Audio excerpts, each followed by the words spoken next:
Haluin lang po natin ng konti at antayin po natin na mag-blend yung gata sa ating manok.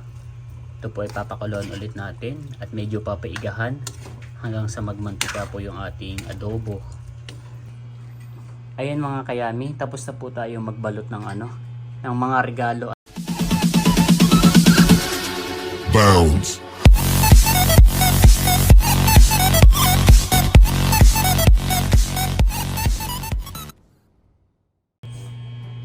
Kamusta mga kayami? Isang masaya at isang masarap na vlog na naman ang pagsasaluhan natin. Happy, sabi ko masaya. Hindi gumingiti ang aking happy. Malungkot. Pangalan na happy pero malungkot. For today's video ay magluluto po tayo ngayon ng adobong manok. Adobong manok sa gata. Ayun. So para sa ating dinner. So let's go mga kayami.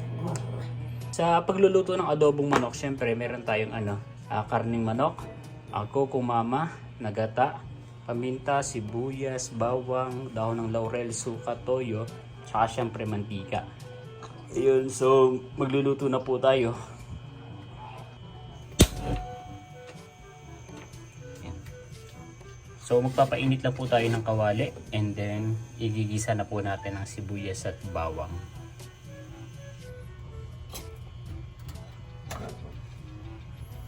Ayan mga kayami, sa mainit po na mantika ay magigis na po tayo ng sibuyas, ng bawang. Sabi yata napainit ang ating kawali.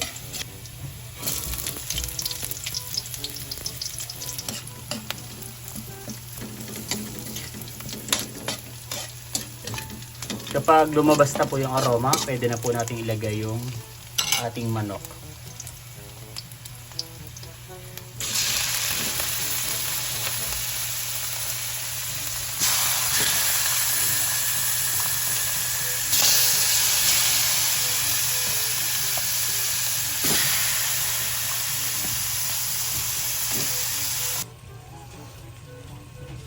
Ayan mga kayami.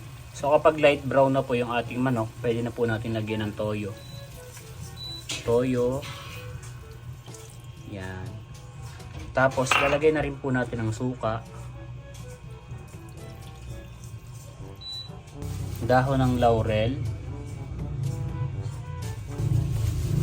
At nailagay na rin po natin yung paminta. Bali ito po ay tatakpan lang po natin ng 3 to 5 minutes hanggang sa mag-blend po yung toyo, suka sa ating adobo.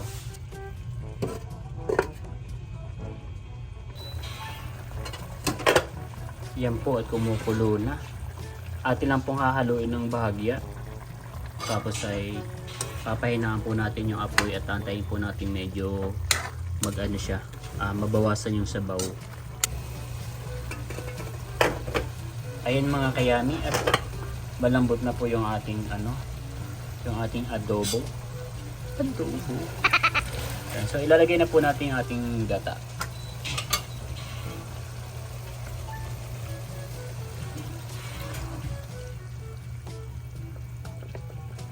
Ayan.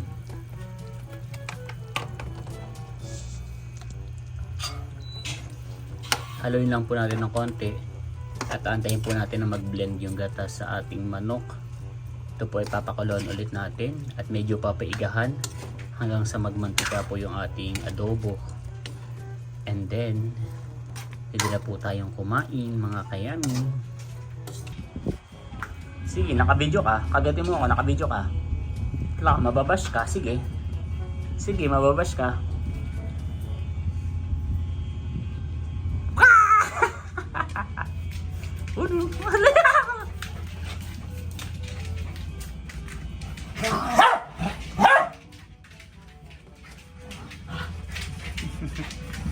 Sige.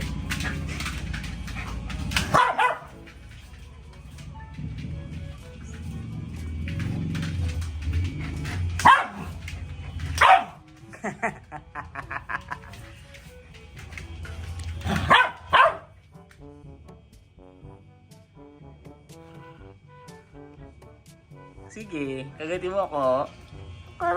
Kala nga. Baby na iyan. Ang aking uno. Napakabait. Ang bango. Ang bango na aking uno. Ang bango. Wow! Tingnan niyo po yung mantika. Mantika talaga. Ayan. So balik kakain na po tayo mga kayami. At hindi ko po ito na nung niluto ko, hindi ko ito natikman. So bahala na. Bahala bukas.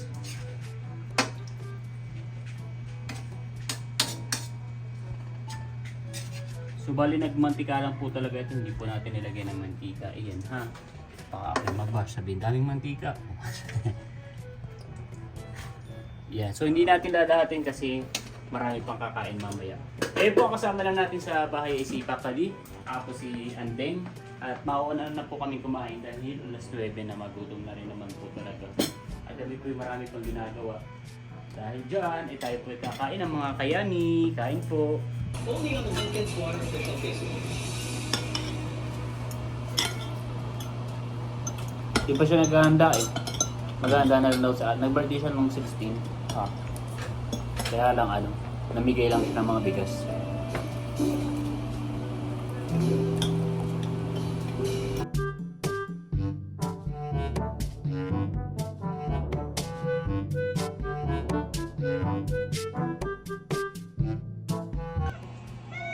Kakain ba yan? Aking tanggol at ang aking kiray at aking jungkok? Kakain ba yan? Ang aking scarlet? Kakain ba yan? Ang aking uno? Ayun mga kayami, tapos na po tayong kumain. Ngayon naman po ang kakain na yung ating mga fur babies. Ang kanila din pong ulam yung adobong manok. Yan, kaya mga excited kumain eh. Mga naaamoy kasi nila mga talaga yung pagkain. Yan, pag masarap ang ulam, mga ganadong kumain Kapag hindi, dead ma. Ito po ay para kay Scarlett. Ito po ay para kay Uno. Happy! Happy! Yan.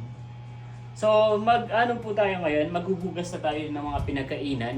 Pagkatapos nito ay magbabalo tayo ng mga regalo na binili po natin sa Divisoria. Let's go! Ayun mga kayami, tapos na nga po tayong kumain at naparami po yung kain natin ngayon. Nandito po tayo ngayon sa loob ng opisina. Nandito tayo ngayon sa loob ng ng kwarto at meron po tayong gagawin. But before that, meron po muna tayong i-open na parcel. Yan. Galing po sa sa TikTok shop. Suki ng TikTok shop. Yan. So ito po ay yung So, bali ito po yung pet hair remover. Dalawa po yung nabili natin. Yan. So, dahil nga po marami tayong alagang mga babies dito sa bahay, meron tayong 3 aso, tapos ay 4 na pusa, ay umaakyat din po minsan dito sa kama, hindi naman po namin mapagbawalan. Ayun. So, yung mga balahibo ay naiiwan po minsan dito sa sa kama, kaya bumili po tayo ng ganito. Pwede rin po siyang magamit sa mga damit, sa mga short, ayan, sa mga apparels. Ayan. So hindi naman po ganoon karaming yung balahibo dito sa sa kwarto. Kaya lang pag nahiga ka, mararamdaman mo po parang hindi maganda sa pakiramdam kasi may mga something na dumidikit sa mo, sa balat mo. Yan. Kasalanan mo. Silip-silip ka dyan. Kasalanan mo to.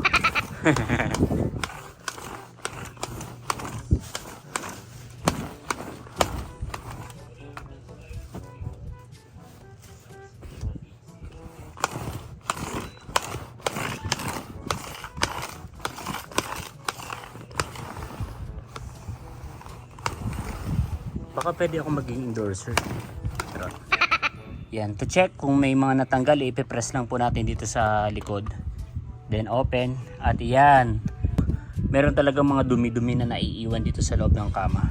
Yan, kaya pinapagpagan po namin tapos nililinis natin para hindi tayo magkaroon ng kati-kati. Yun. So, thank you TikTok shop. So ayun mga kayami, ito na nga po yung mga napamili natin sa Divisoria. So meron tayong mga pambalot dito ng regalo. Tapos meron din po tayo dito mga paper bags.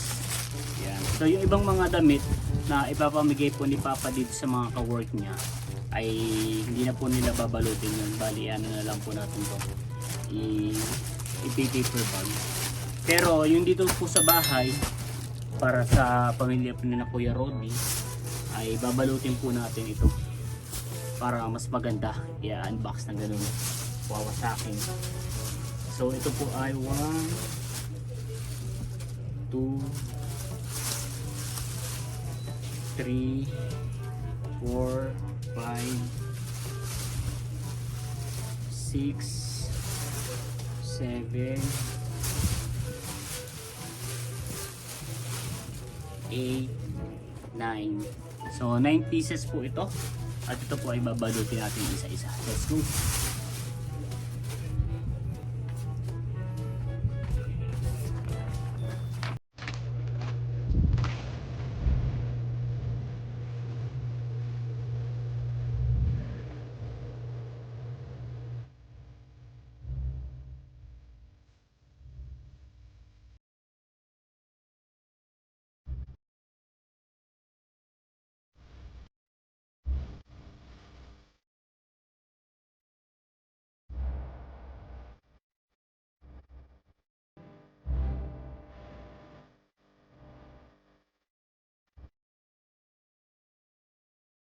Ayan mga kayani, tapos na po tayo magbalot ng ng mga regalo at pasensya na po at hindi artistic ang inyong kayani kaya lang, patcham lang yan.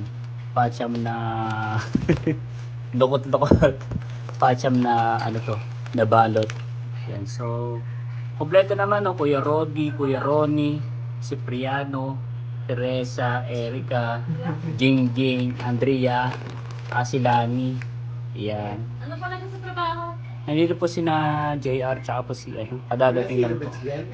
Meron ay Teresa. Yan. Tapos may dala silang to? Ano to? Donuts. Wow! Napakaraming donut. Saan galing to? Ba't magkakahiwalay? Bumili ako pang baby na Thank you po sa Thank you po sa donut. Tayo magmimerienda mamaya. ako eh. Yan.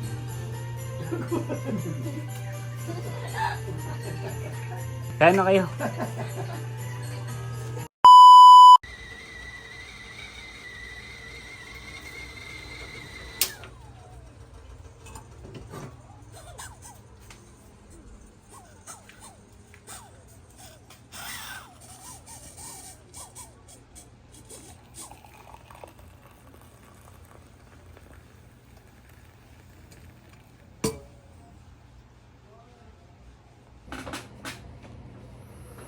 Yan. Good morning mga kayami. Kagigising lang po natin at ayun na lang po ang tao sa bahay. Meron po mga donut dito yung kagabi na dala ni na Erica. So magkakape na po tayo.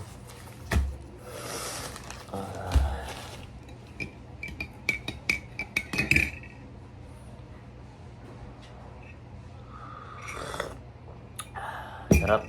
Ang akin pong kape ay black coffee lang. Yan. Sobrang sarap gumising sa umaga na malakas ka, wala kang ibang nararamdaman, wala kang masyadong isipin. Yan, thank you Lord sa panibagong umaga. At gawin po nating makabuluhan ang ating araw. Gawin nating something new, something special. Yan. So, ano kaya ang donut? So, mamimili ako kung alin yung magiging donut. Laruin natin yung buhay natin. So, kung alin yung pipili ko, yun na lang yung flavor para may thrill yung buhay natin. May langaw. Yan. So, gagawa natin ng thrill yung buhay natin ngayong umaga. So, mahirapan kasi ako kasi sa umaga pa lang mahirapan ka na mag-decide kung ano yung flavor ng donut na mapipili mo, napipiliin mo. So ngayon, para may thrill ang buhay natin, pipili na lang tayo dito sa mga naka paper bag kung alin yung mapili natin. So yun na. 1, 2, 3, 4. Mini, mini, mo. Sino ang pipiliin ko? Ito na lang.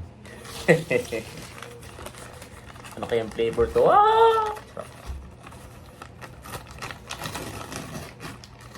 Uy, ano to?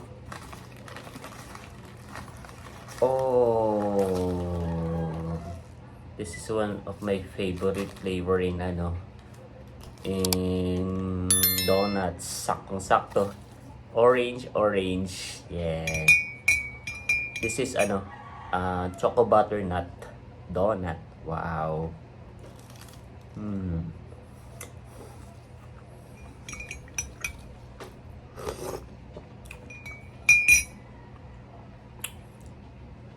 Feeling ko po tuloy magiging masaya yung araw ko ngayon. Something special. Kasi una pa lang jumakpat na tayo sa sa pagpili. We choose the right donut for us. Dito ko na rin po tatapusin ang vlog na to. Again, maraming salamat po sa lahat ng patuloy na sumusuporta at nanonood hindi lamang sa akin channel kundi sa buong Team Hiti. Hanggang sa muli para sa isa na namang masaya at masarap na vlog. Bye-bye!